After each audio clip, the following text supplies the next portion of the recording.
El Soberano Marmol operates like a fable disguised as a sitcom episode, using the exaggerated world of OS Flintstones to explore how authority is constructed, performed, and ultimately undone. The story begins with discovery, a classic narrative trigger.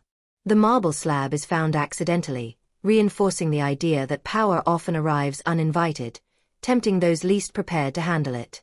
Fred's immediate reaction is not curiosity but possession. He claims the stone emotionally before he claims it socially.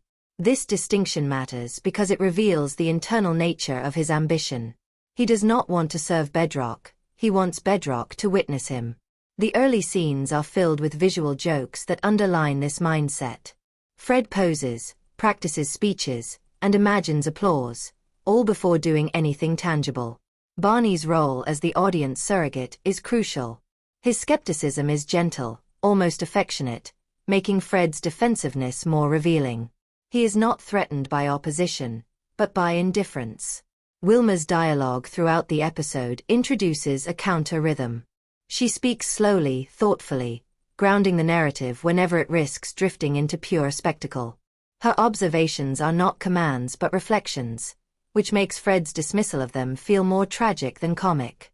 The episode's middle section explores ritual. Fred invents ceremonies, titles, and traditions around the marble, effectively mythologizing himself. This process is depicted humorously, yet it mirrors real cultural practices. The show subtly critiques how history is often written by those with the loudest voice rather than the deepest wisdom. The townspeople's compliance is portrayed as playful but telling. They enjoy the show, the pageantry, the break from routine. The episode suggests that entertainment and authority are dangerously intertwined. As long as Fred is amusing, he is tolerated. When he becomes tedious, his power evaporates.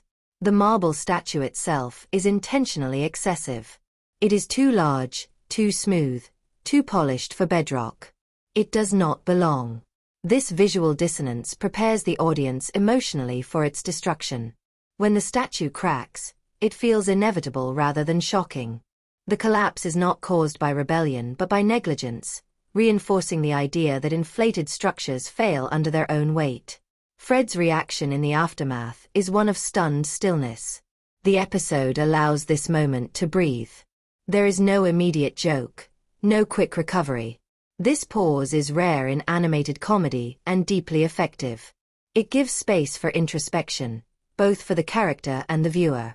The resolution does not frame Fred as a villain redeemed, but as a man gently corrected.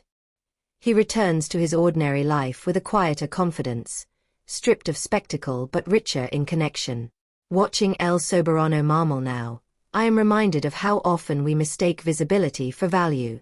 The episode resonates beyond its prehistoric setting because it understands that the desire to be remembered is universal.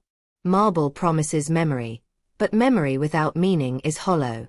The Flintstones, at their best, use simplicity to expose complexity, and this episode exemplifies that strength. It leaves the audience laughing, reflective, and perhaps slightly wary of the monuments we build for ourselves, whether in stone or in stories.